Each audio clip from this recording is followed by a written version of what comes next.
For millennia, people born with genetic deformities have been born into a world that does not understand them. In the mid-19th century, simply being born different usually meant being destined for a life as a public curiosity, or worse, as a sign of some demonic origin. But to a doctor named Spencer Black, a deformity wasn't a sign of the sins of your parents or of some cosmic mistake, nor was it cause for a life of shame. In fact, it was the exact opposite. He believed strongly that being born with no arms, an extra limb, or as a conjoined twin was a thing of beauty and should be a source of pride. It wasn't a sign of a defect, it was simply the result of a long-dormant genetic code just waiting to be unlocked. But for Dr. Black, what began as a quest to remedy the body's unpredictable expression of its forgotten genetics slowly became an unstoppable obsession with achieving the body nature had always intended. His experiments took on an increasingly sinister bent, and as his rational mind began to erode, healing turned to experimentation, repair to amalgamation, and eventually, patience to victims. This is the story of Dr. Spencer Black, Resurrectionist. Spencer Black was born in 1951 as one of two sons conceived by renowned surgeon Gregory Black and his wife, Meredith. Gregory was also a professor of anatomy at Medical Arts College of Boston, where he routinely performed and assisted students with dissection. In that era of history, human cadavers were very difficult to come by. In fact, it was just 20 years earlier that the notorious Burke and Hare had supplied anatomists with enough corpses to suit their needs, though they weren't exactly dead when they found them. The same trouble existed in Boston, and so Gregory Black was forced to find less conventional ways of obtaining cadavers for his demonstrations. Many of Gregory's nights were spent at local cemeteries digging into the cold ground beneath the pale light of the moon.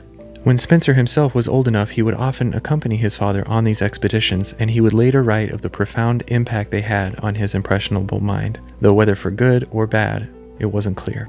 Gregory passed away in the winter of 1868, after which time Spencer and his older brother Bernard were sent to live with their aunt and uncle in Philadelphia. The very next year, Spencer enrolled in Philadelphia's Academy of Medicine, where he excelled. Of particular interest to him was the study of the body's mutations, specifically in its potential for extreme abnormalities. He also grew to love illustrating, and he took great care to draw both plants and animals during his time at Academy. But it was his study of mutations that truly began to shape his studies. He spent a great deal of time attempting to discover the meaning of these so-called defects, though no answer came, at least not yet. In 1870, Spencer joined a special program supported by the Academy and designed to research and remedy, where possible, operable birth defects. He was now part of a team of scientists and surgeons, and they successfully improved the lives of many of their patients. They became known as Ward C. By this time, the theories that would eventually become Spencer's guiding principles began to take root. He claimed that the human body was merely the sum of its evolutionary parts, and that any so-called defects were simply the body's way of trying to regrow what it once had. He also claimed, rather controversially, that history's mythological creatures were in fact real, and that many genetic mutations were simply the resurfacing of these genetic traits. By 1876, Black had graduated, married, and had 3 children, one of whom, sadly, had died soon after her birth. But by 1878, the once passionate and energetic doctor had become erratic and morose. He also began to further cement his beliefs, writing that the human body is not necessarily the ideal, and that our ancestors shared genetic traits with mythical animals. The existence of these creatures was, according to Black, being concealed by unnamed parties. It was that same year that Dr. Black visited a local carnival, and what he saw there acted as a catalyst for the rest of his career, though it would prove to be more of a curse than a blessing. The carnival featured a museum of oddities, among which was showcased a fawn child, a deceased specimen of a body so deformed it appeared to have an extra joint in the legs, cloven hooves, and 2 small horns jutting from the forehead.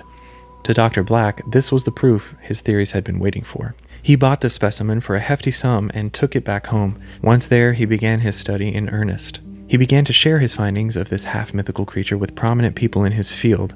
Though he was certain this would lead to a loss of his good reputation, he could not keep silent. Sadly, his fears were confirmed, and all his funding was cut off, and he became the laughingstock of his medical field. But Spencer Black could not be kept from his work. He pivoted from the world of academia and into the world of show business, joining the local carnival as a presenter of curiosities, and as in medicine, he excelled. Not content with presenting his audience with mere hypotheticals, Black, along with his son, began to venture into the wilderness to hunt small game. There he would cut up their bodies and assemble them into doll-like creations, much resembling the mythological creatures of old. The Carnival's audience loved it, and soon his display included a harpy, a Cerberus, and a dragon. But when he unveiled a half-human, half-horse centaur, it was clear that he'd gone too far. His audience recoiled in horror. This reaction caused him to rethink his goals. He was a scientist after all. He did not fancy himself an entertainer. He withdrew from the public eye for some time and began to further experiment on small, living animals. He grew increasingly distant from his wife and children, spending the days in his workshop at home. In truth, his family was concerned about his sanity, but things were about to get much, much worse. In November 1887, Dr. Black invited his wife, children, and brother Bernard to witness his greatest achievement yet. Warily, they entered his workshop, but nothing could prepare them for what they saw. Dr. Spencer Black had sewn the wings of a rooster to the back of the family dog. The creature they saw was swollen, disfigured, and barely alive. Amazingly, the wings appeared to function as the poor dog tried to respond to the family's presence. But where Dr. Black saw a crowning feat of bioengineering, the family saw a pitiful horror. Disgusted and enraged, the family fled. His wife, Elise, returned with a pistol and shot the poor subjects of Black's experimentation before setting the whole shop ablaze. In the process, she was severely burned. She survived the experience, but under the care of her husband, she grew reclusive and distant. Over the next 3 years, Spencer Black refined his methods. He opened a new attraction called the Human Renaissance, which featured his assembled animal hybrids, now with greater quality of life and function. Many, however, still felt that they were abominations. His final public show took place at the World's Columbian Exposition, also known as the World's Fair, in 1893 in Chicago. The bird-faced creature, or harpy, in the center of this advertisement was possibly one of Black's earlier taxidermy creations. Recounting the show, one spectator claimed, "We saw the beasts move on stage. They crowed and moaned like real living things. Not God's creatures, but instead something else, something terrible." By the third night of his exhibition, a mob rushed the stage and destroyed his work, artifacts, and many of his created beings. Black was devastated. The Human Renaissance would continue, however, this time overseas. In Europe and the surrounding area, Black's shows were met with success, though of course the general public was still equal parts curious, amazed, and disgusted by what they saw. The show continued for 8 years until 1901, when one of Black's performers, dubbed the Serpent Queen, attacked and killed a patron. After this, Black returned home to Philadelphia. His life of show business forever ended. For the next few years, he was quite secretive. His mental state seemed to continue to deteriorate, however, as showcased in sporadic communications with his brother Bernard. In 1908, Spencer Black approached a publishing house in hopes of distributing his magnum opus, a work called the Codex Extinct Animalia. Strangely, however, only 6 copies were published before Dr. Spencer Black vanished. The circumstances and reason for his disappearance are unknown to this day, and he was never heard from again. The last known document ever written by Spencer Black was a mysterious letter written to his brother. The tone of the letter was much more lucid than his previous letters and seemed to indicate a level of regret for the past and a wish that things between him and his brother could have been different.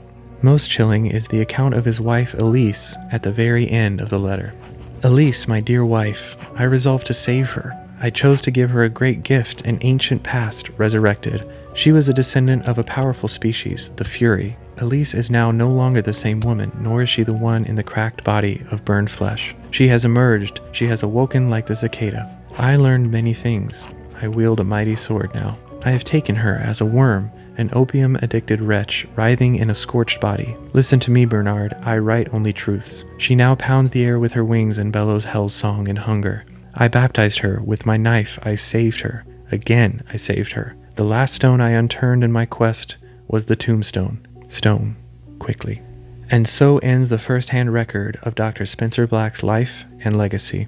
But that legacy would live on, thanks in part to the few copies of his masterwork that had been published. The Codex Extinct Animalia is a compendium of mythical creatures Black believed truly existed.